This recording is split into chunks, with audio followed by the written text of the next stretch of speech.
Hello tout le monde, bienvenue sur cette nouvelle vidéo. Quand je vous tourne cette vidéo, pour moi, c'est un lundi spécial, un lundi génial, j'ai envie de dire, à un moment donné, parce que hier soir, la Juventus a égalisé contre le Milan, donc ils sont 18e.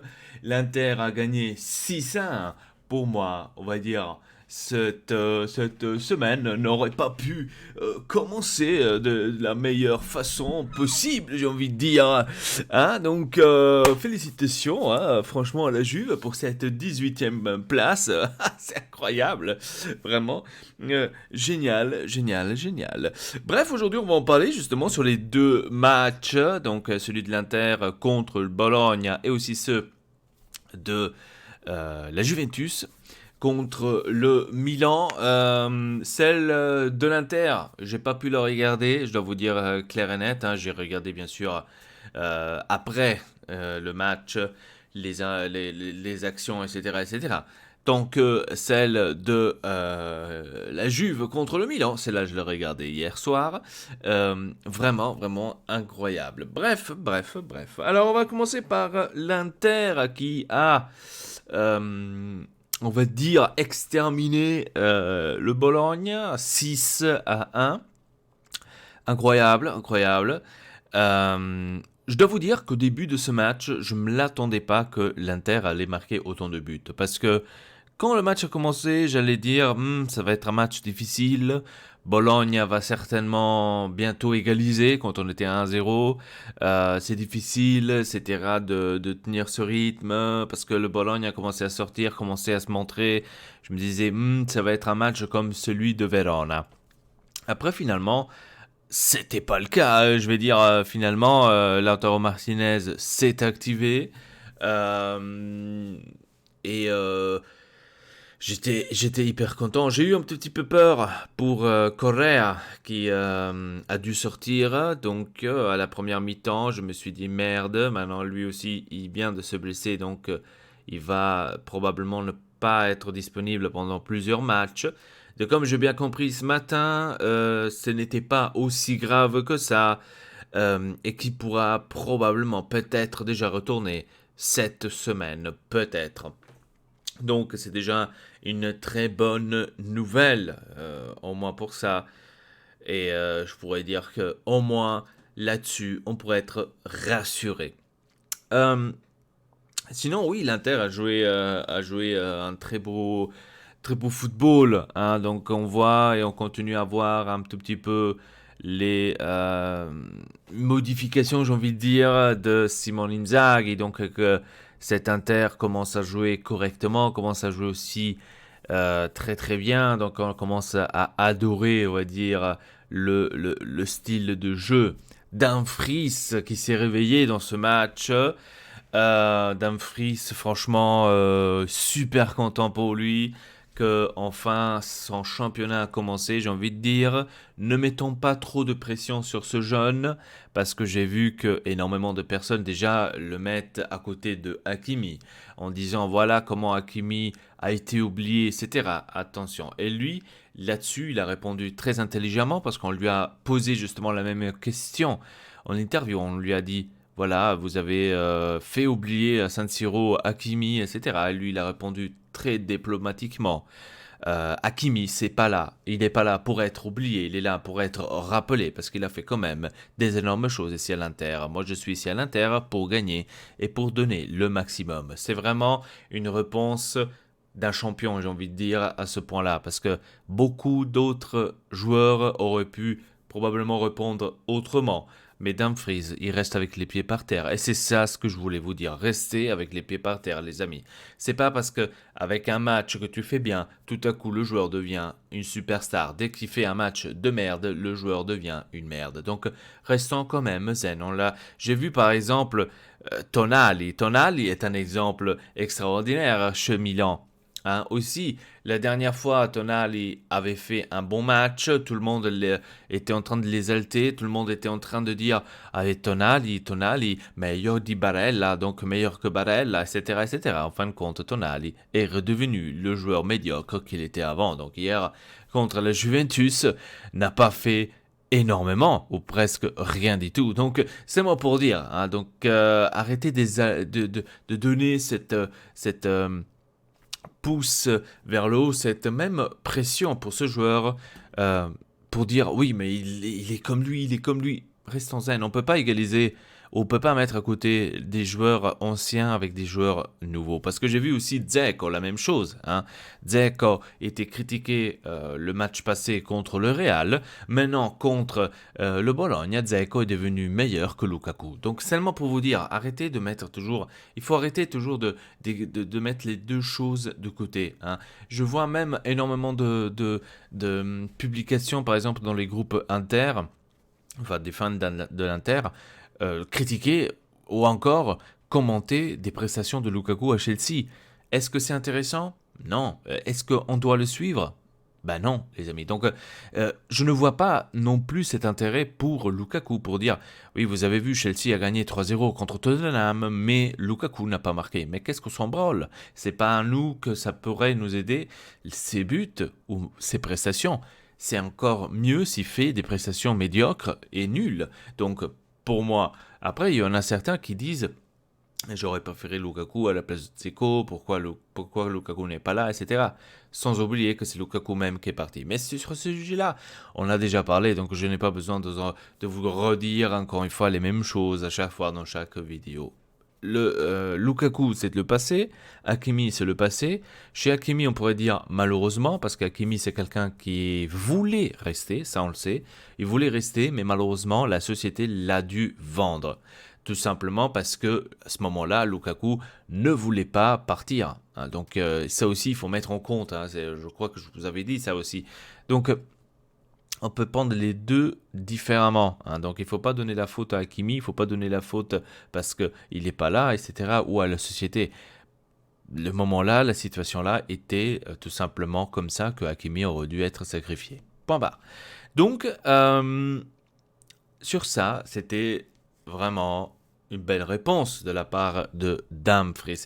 La même chose, j'ai envie de dire, la belle réponse de l'entraîneur Simone Inzaghi. Lui aussi, après le match contre le Real, a eu des critiques vraiment phénoménales. En genre, je veux Conte, pourquoi Conte ne revient pas, j'espère qu'il revient vite, Inzaghi ne connaît rien, Inzaghi ici.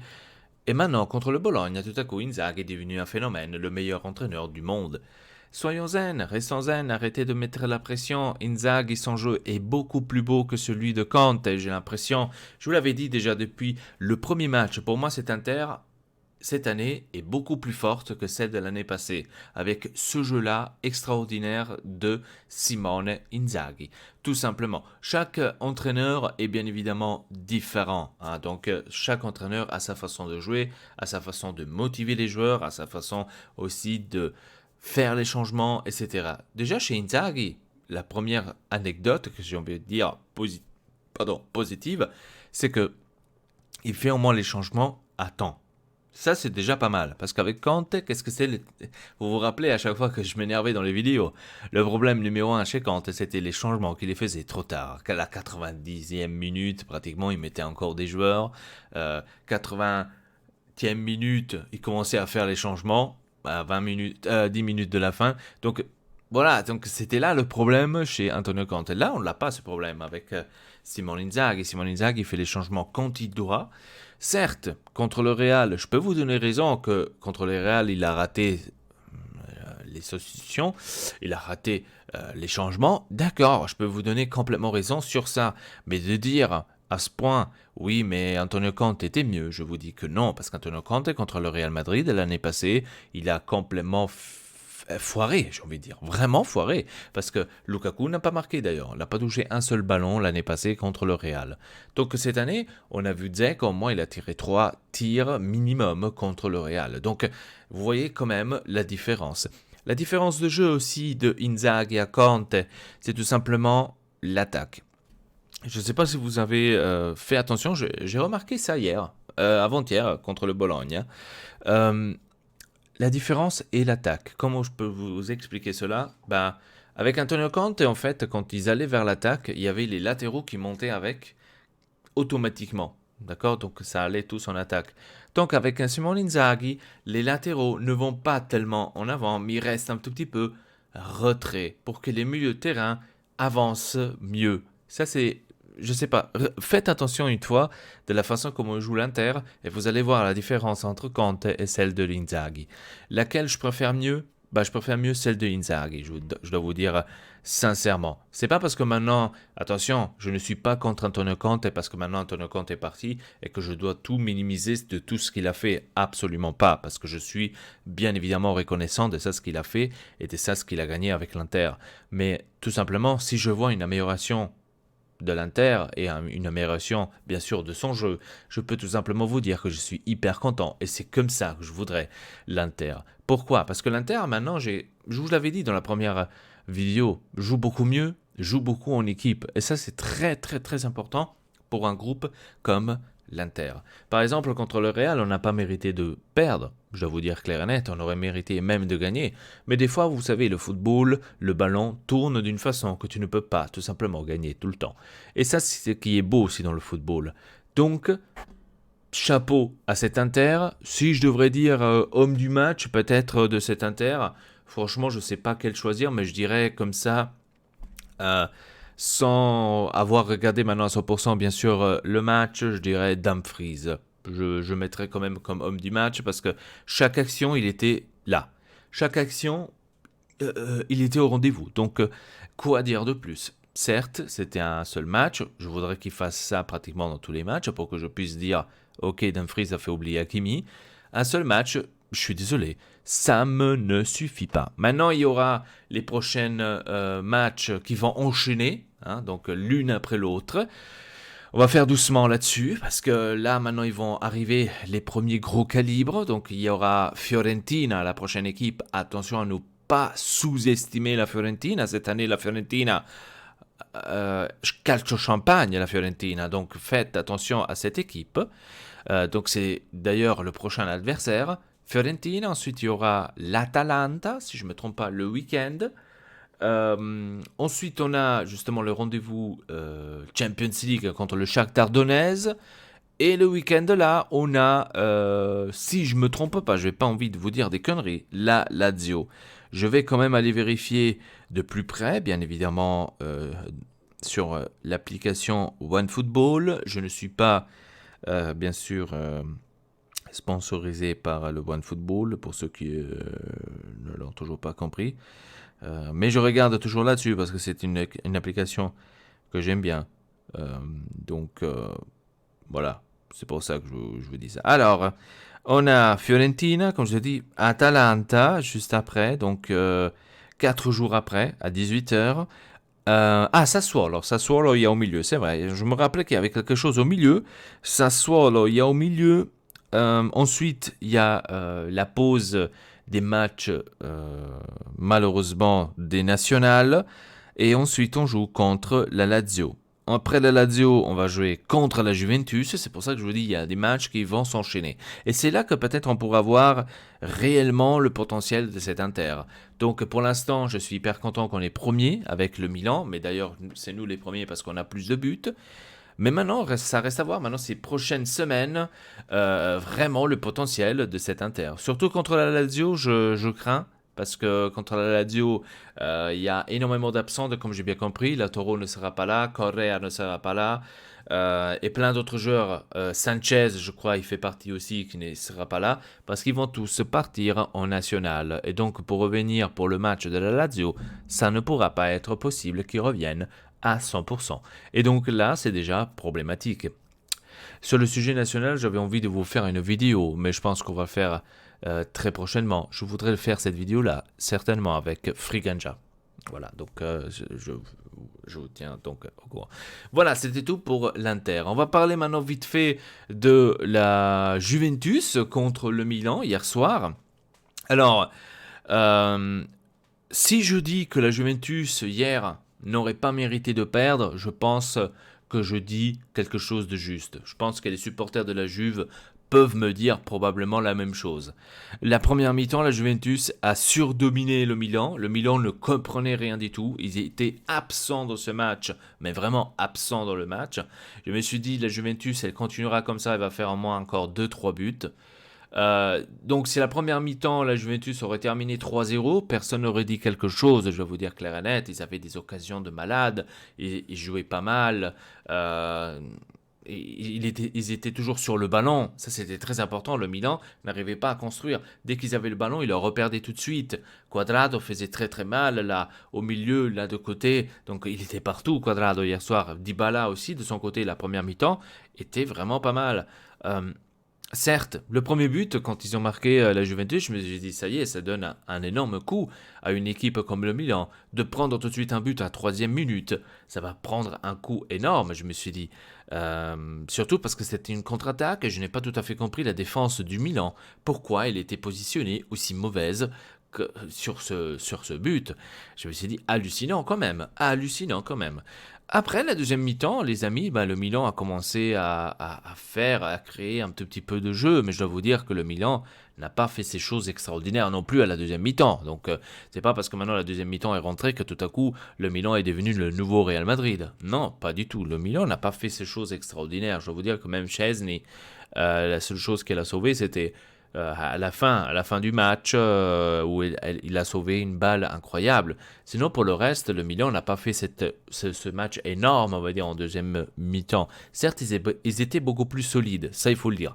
Ils étaient beaucoup plus solides que la première mi-temps, ça c'est sûr. Mais ils n'avaient pas fait ces grandes occasions, on va dire, énormes, où tu te dis, ah ouais, quand même, là, la Juventus, ça aurait pu quand même avoir un petit coup. Je ne pourrais pas dire ça parce que ce n'était pas le cas. Donc, le Milan a marqué le 1 partout sur corner. Et là, c'est quelque chose de toujours de chanceux, j'ai envie de dire. Parce que soit l'adversaire, la défense est nulle, qui n'arrive pas à défendre l'attaquant, et c'était hier le cas. Je crois que c'était même Chiellini qui a perdu Rebic.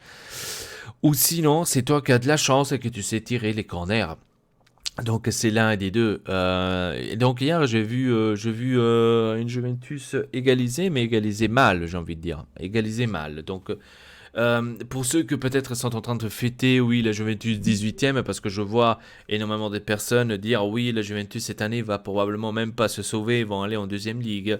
Soyons calmes, soyons calmes. Je ne fais pas confiance à cette Juventus. La Juventus va récupérer, ne vous inquiétez pas, va revenir dans ce championnat et pour moi pourra même lutter pour le Scudetto. Donc retenez-vous ça, ce que je viens de vous dire. Moi, la Juventus, je la sous-estime pas jusqu'à la fin de ce championnat. Parce que tout simplement, c'est une grande équipe. Il faut pas oublier ce qu'ils ont fait en Italie. 9 fois d'affilée champion, etc., etc. Donc, c'est une équipe en construction, oui. C'est une équipe énorme en construction parce que pour moi, la Juventus, l'erreur qu'ils ont fait, c'est de prendre Cristiano Ronaldo. Ça, je vous l'avais dit déjà dès que l'arrivée de Cristiano Ronaldo. Et de deuxième, ils ont fait l'erreur de ne plus construire. La Juventus est restée coincée sur les mêmes joueurs pendant X années. Pendant les 9 consécutives qu'ils ont gagnées, c'était toujours pratiquement les mêmes joueurs. Il n'y avait pas de nouveaux joueurs extrémistes, j'ai envie de dire, qui sont arrivés. À part maintenant De Ligt, que d'ailleurs il n'était pas là, donc absent. De Ligt, il est disparu. Qu'est-ce qu'ils ont fait de Ligt? Aucune idée. Donc, il n'y a pas eu de joueurs, on va dire, de changement de joueurs. Donc il y a toujours les mêmes joueurs depuis X années. Donc c'est vrai qu'à un moment donné, ils deviennent plus vieux, hein, moins compétents, moins, on va dire, professionnels, j'ai envie de dire, même si le professionnalisme, je pense que ça reste. Mais voilà, le problème était là. Le problème, c'est qu'ils ne se sont pas évolués. Pendant que les autres, comme l'Inter, comme le Milan, comme l'Atalanta, comme la Rome, ont commencé à s'évoluer, ont commencé à construire, ont commencé à monter de plus en plus, de plus en plus, de plus en plus. Tant que maintenant, je pourrais même dire que l'Inter, le Milan, etc., peut maintenant tenir tête à une Juventus qui est vieille de 9 ans, j'ai envie de dire. À ce point, de 9 ans, hein, parce que 9 fois d'affilée, ils ont quand même gagné le championnat. Certes, ils ont eu un Cristiano Ronaldo entre-temps, oui. Certes, ils ont vendu entre-temps un Pjanic, oui. il y a eu des joueurs, je ne dis pas qu'il n'y a pas eu de joueurs, mais il n'y a pas eu cet énorme changement. Par exemple, en défense, il y a eu des Ligt seulement. En attaque, il y a eu Ronaldo.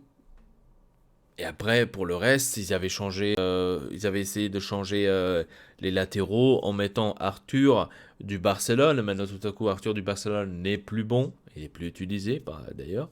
Euh, après, qu'est-ce qu'ils ont changé? Ils n'ont pas changé énormément. Dybala, il est resté sur le banc pendant toute l'année qu'entraînait Pirlo, par exemple.